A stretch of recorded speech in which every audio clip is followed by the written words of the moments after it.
Olá a todos, sejam bem-vindos ao episódio da PT Robotics TV desta semana.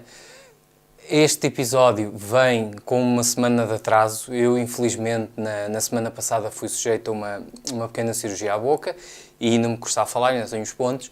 E este episódio vem um bocadinho atrasado, portanto nós adiámos uma semana e não houve episódio na semana passada. Neste episódio nós vamos apresentar novidades da SparkFun que chegaram à PT Robotics. Temos vindo a aumentar cada vez mais a gama dos produtos da SparkFun e hoje chegaram novos módulos. Hoje não, durante esta semana chegaram novos módulos e vamos passar aqui à apresentação dos mesmos. Ora bem, um dos módulos é uma breakout board para os módulos XB.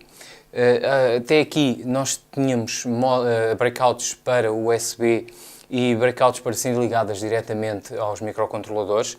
Estas breakouts são úteis porque os módulos XB não dispõem da largura de pinos igual a um módulo normal que tenha 0,1 polegadas ou 2,54 mm. Eles têm 2 mm entre pinos e nós precisamos sempre de um adaptador para poder ligar os módulos XB.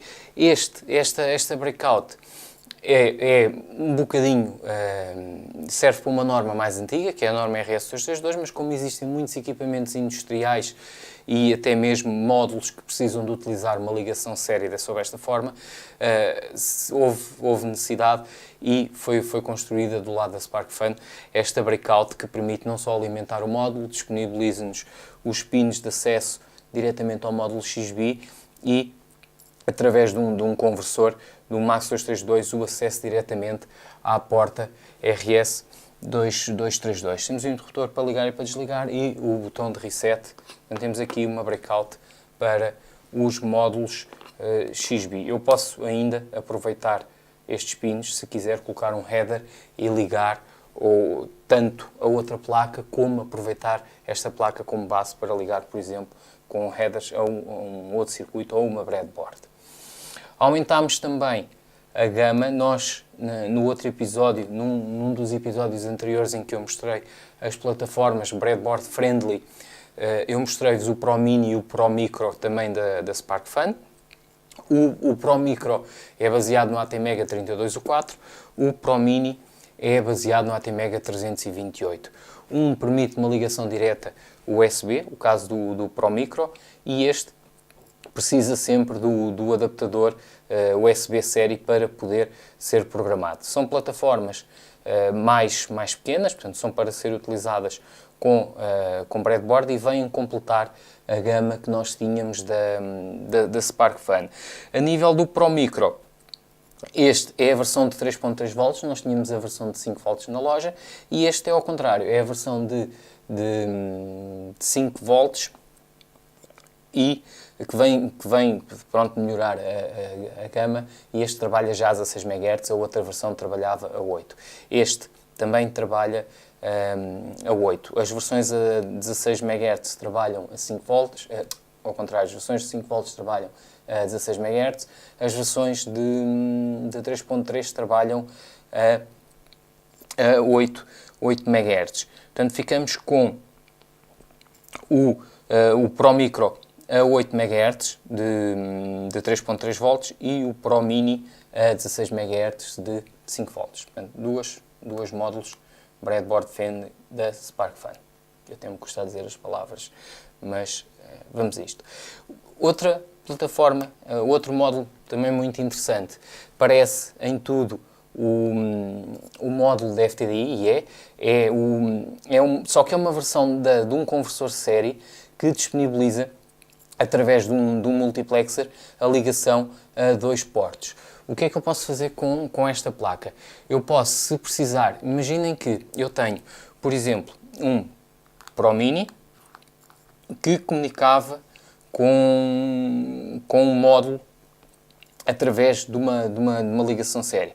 Imaginemos que eu precisava de ligar este Pro Mini a um módulo que precisasse e ao mesmo tempo partilhava as linhas. A vantagem de utilizar esta breakout é que ele permite-me interligar não só o Pro Mini à ficha USB através do conversor ou a outro circuito aqui lateral que comunicaria diretamente com ele. É como se fosse uma agulha em que eu posso escolher para que lado eu quero as comunicações. E eu consigo escolher diretamente a partir do microcontrolador nestes dois pinos. Do lado, ele tem duas fichas, uma chamada host e outra chamada cliente. Do lado do cliente ligamos à plataforma que queremos programar, do lado do host à plataforma com que queremos comunicar. E temos aqui um módulo muito interessante, o módulo Smart Basic da SparkFun para interligar dispositivos série. Temos mais um acelerómetro, neste caso o ADXL 337, nós temos também o 335 e temos outros módulos. Este é mais um para ser adicionado à gama. Ele trabalha com tensões de 1.8 volts até 3.6. Eu não consigo alimentar este módulo a 5 volts, tenho que sempre utilizar um conversor para o fazer, este acelerómetro. Ele disponibiliza-me os 3 eixos, eu tenho os 3 eixos e é até 3 Gs de aceleração. O que quer dizer que eu estou com a tensão média na casa de 1.65 volts, eu estou nos 0 Gs. Para baixo ou para cima é o valor da aceleração nos seus limites. Ele é 3 Gs. Existe também um módulo que é o 377, que é para 200 Gs. Eles são exatamente iguais, a diferença é que este só vai ter 3 Gs. Este é mais indicado para dispositivos que nós utilizamos como por exemplo um telemóvel, um dispositivo em que nós queremos controlar. 200 Gs é muito para algo que seja utilizado manualmente. Este é o ADXL. Tem aqui um pino adicional, para além da alimentação e das 3 saídas, ele é analógico. Temos ainda um pino de estado que nos permite saber se a condição e se há algum erro com este acelerómetro. Aumentamos também a gama de módulos Bluetooth. Nós até aqui tínhamos os Bluetooth, os BlueSmurf e os Bluetooth Mate. Ora bem, continua-nos a faltar ainda aqui um na gama. A SparkFun faz essencialmente duas versões. Faz a versão Mate e a versão BlueSmurf. Estes módulos Bluetooth são baseados em dois chips, no RN41 ou no RN42. As versões Gold são baseadas no 41. As versões Silver são baseadas no 42. A diferença está nas classes, enquanto que o RN41 é um dispositivo de classe 1, quer dizer que nós conseguimos ter alcances até à ordem, em classe 1 à ordem dos 100 metros, com um dispositivo de classe 2, como é o RN42, eu só consigo ir até aos 10, 15 metros, não consigo maior alcance. Existe ainda uma versão, portanto, isto é gama. Eles chamaram BlueSmurf aos módulos Bluetooth, tanto o Gold como o Silver. Portanto, o Gold é de classe 1 com maior alcance, o Silver de classe 2 de menor alcance. E ainda existe um terceiro dispositivo, que é o HID, que permite eu utilizar estes módulos como se fosse um periférico de computador, em tudo semelhante a um rato ou um teclado Bluetooth. Existe depois ainda uma outra versão, que são os Mate. Os Mate são versões iguaizinhas aos Smurfs, só que a disposição de pinos está feita para serem utilizados ou com LilyPads ou com Arduinos Pro Mini, como este, e assim podermos ter uma ligação e programar diretamente através de uma ligação Bluetooth. Temos já os 4 módulos dos 5, falta-nos apenas o BlueSmurf Silver, que não estava disponível na altura e não podemos encomendar para poder completar esta gama. Os que têm a antena e têm esta chip antena e uma caixa ligeiramente dourada são as versões Gold, que utiliza o RN41. Aqui temos as versões Silver, e este não interessa, aqui não é chamado para a apresentação. Isto dos modos Bluetooth, aumentamos também a gama, podem depois ver nas notas os links diretos para os mesmos. O que é que temos mais aqui? Temos uma placa, um MP3 Trigger, muito interessante. A placa é totalmente autónoma, nós não precisamos, ao contrário de outros leitores de MP3, nós não precisamos de qualquer microcontrolador para colocar esta placa. Esta própria placa já traz, ela própria já traz um microcontrolador, neste caso é um PSOC, igual àqueles que nós apresentámos na semana passada, e é o que faz o controle e a manipulação dos ficheiros e controla o decoder da VLSI, que faz a descodificação MP3. Esta placa é muito interessante porque eu posso utilizá-la de forma autónoma eu tenho aqui disponível nestes pinos 16 pinos, neste caso 18 pinos de entrada que posso fazê-los despoltar um determinado ficheiro MP3. Aqui eu consigo fazer o controle, aqui a ligação, se eu utilizo depois ou não aqui esta ficha USB para o exterior. O PSOC é este circuito, ele controla diretamente os dados do cartão e controla o decoder da MP3. Eu aqui tenho um jack estéreo e graças ao PSOC eu consigo, em qualquer uma destas, este circuito vem aqui a um encoder, eu permito, em qualquer uma destas entradas, se eu colocá-la a 0 volts, ele despoleta uma música. O despoletar de uma música é feito graças a um ficheiro de texto que depois fica dentro, um ficheiro de configuração que nós colocamos dentro do cartão. Isto está tudo explicado depois na página do produto e que nós dizemos o que é que queremos ou não despoletar. Ficha para alimentação e temos assim uma placa que nos permite construir assim alguma animatrónica à volta de sons ou de ficheiros MP3 e despoletados totalmente de forma autónoma, sem que eu tenha que utilizar um Arduino. Neste caso, o MP3 Trigger. Temos outra novidade muito interessante, que não é novidade, mas é novidade na loja, que é o Electric Imp. O Electric Imp, vocês veem aqui, isto não é um cartão SD, parece um cartão SD, tem o formato do cartão SD, mas não é um cartão SD. Dentro desta pequena plaquinha, nós temos não só um processador ARM Cortex M3, mas também um transceiver Wi-Fi. Toda esta placa funciona por Wi-Fi. Para que é que eu posso utilizar isto? Para a internet das coisas. Eu posso utilizar esta placa para enviar dados para a internet e assim fazer monitorização ou controle de algo à distância. Porque é que este produto é interessante? É interessante porque eu consigo fazer tudo na nuvem. Não só programar a placa, a linguagem desta placa chama-se Squirrel, vem de esquilo. É uma linguagem muito semelhante ao C, mas que me permite, por exemplo, construir os programas e mandá-los descarregar remotamente sem eu nunca ter que ir à placa. A placa liga-se automaticamente à internet, portanto, a única coisa que nós temos que fazer é configurá-la no primeiro momento e depois, a partir daí, é totalmente programada online e mandamos descarregar até remotamente. Se tivermos isto a centenas de quilómetros de distância, nós conseguimos fazer isto através da internet.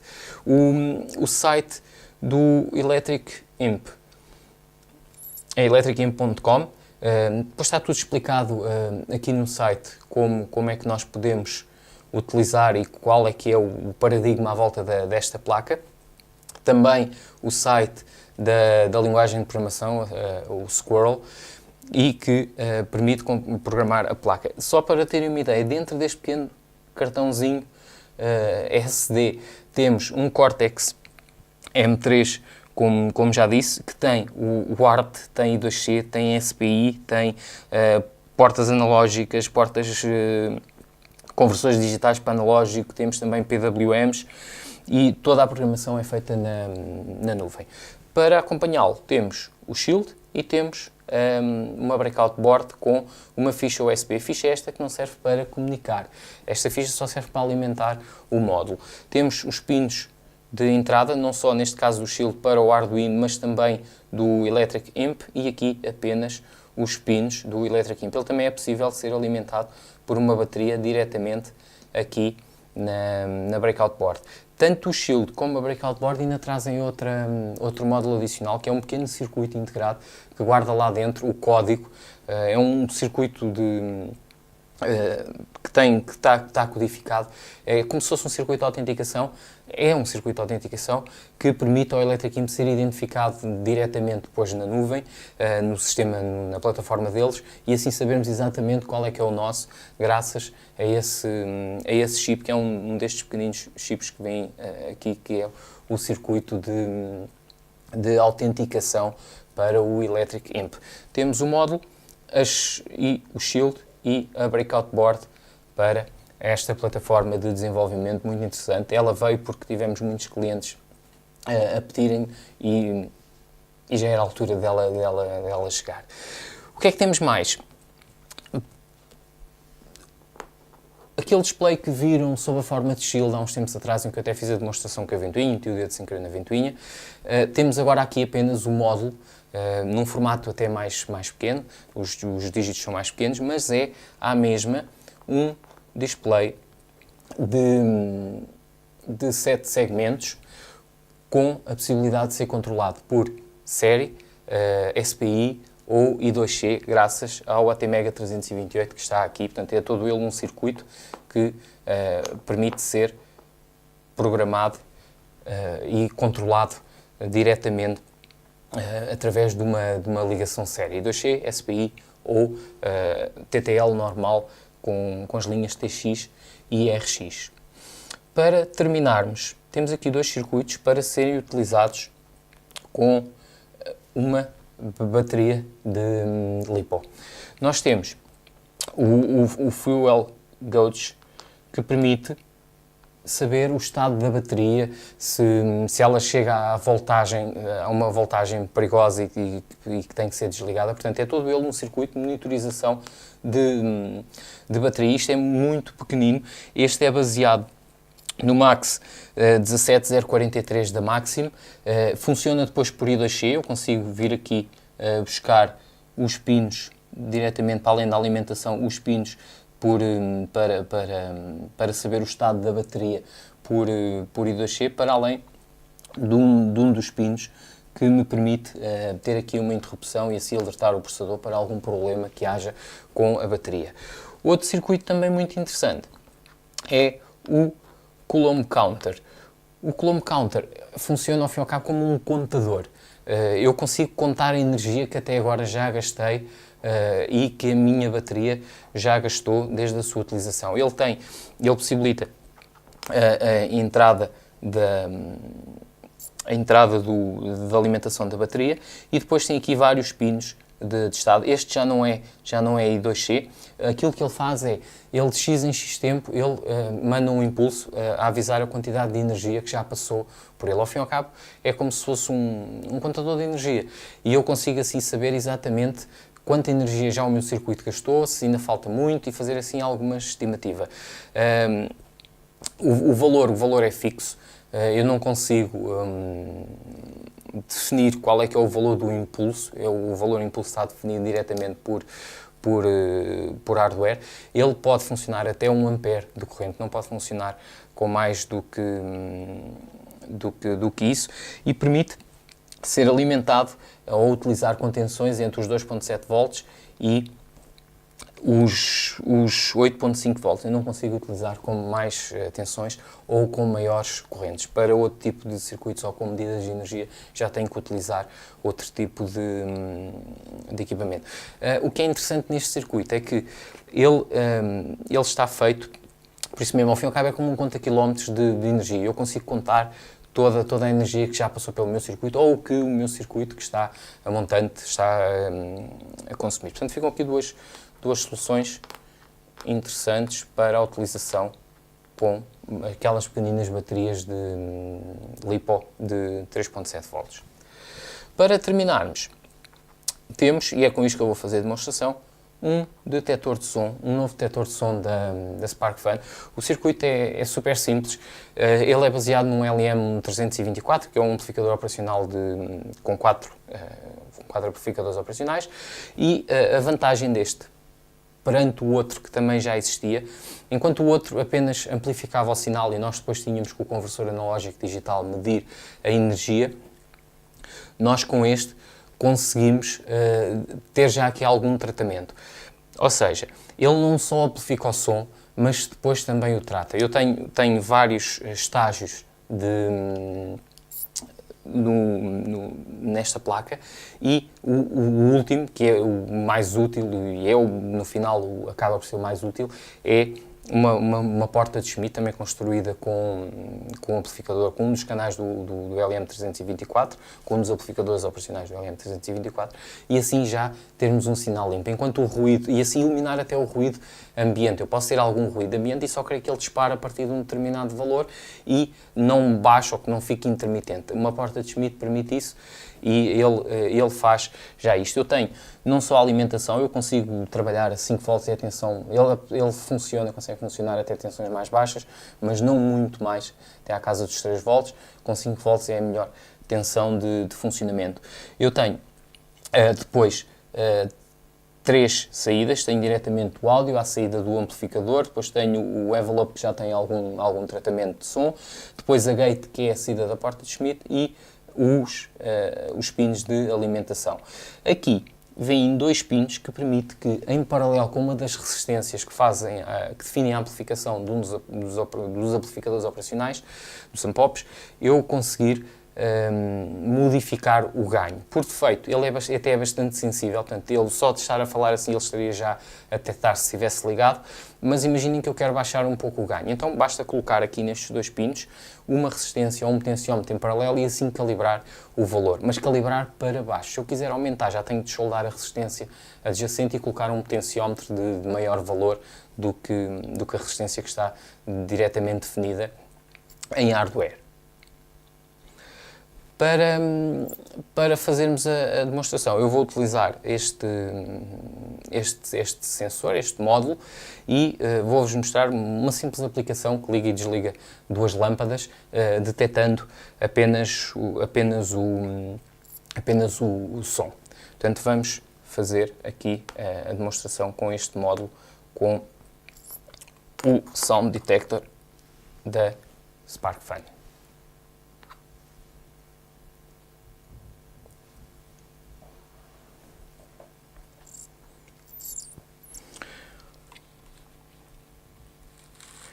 Eu tenho que ter aqui algum cuidado, porque estou a utilizar os 230 volts.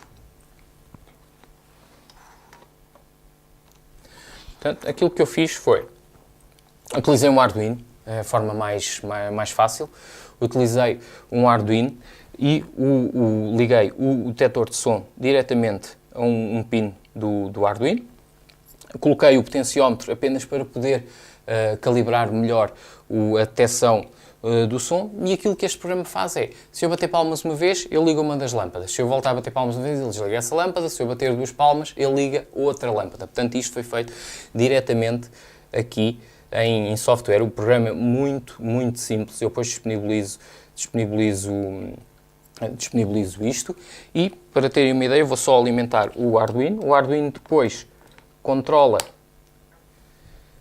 diretamente um módulo de relés, e isto depois está tudo ligado. Isto é apenas uma base que eu utilizo muitas vezes para fazer testes com relés ou com circuitos que precisam de controlar cargas a 230 volts. Se eu bater palmas uma vez, ele liga uma das lâmpadas, neste caso a lâmpada azul. Se eu bater outra vez, ele desliga a azul. Portanto, uma vez palmas, a azul. Se eu fizer 2 vezes palmas, é a vermelha. 2 vezes palmas. Vão ver? Vermelho. Agora, se eu quiser ligar só a azul, uma vez. Vamos desligar a vermelha. Oi. Tem que ser, ele está mais afastado. A vermelha. E agora, a azul, a vermelha. Ficam aqui com uma aplicação super simples de um detector de som. Pode até ser utilizado para automatizarmos a nossa casa. Vemo-nos na próxima semana. Este episódio foi assim um bocadinho puxado a ferros, eu continuo com pontos na boca e custa-me imenso a falar. Vemo-nos na próxima semana, obrigado por terem assistido. Peço desculpa por não ter conseguido na semana passada colocar o episódio e na próxima semana mais novidades aqui na PT Robotics TV. Até para a semana.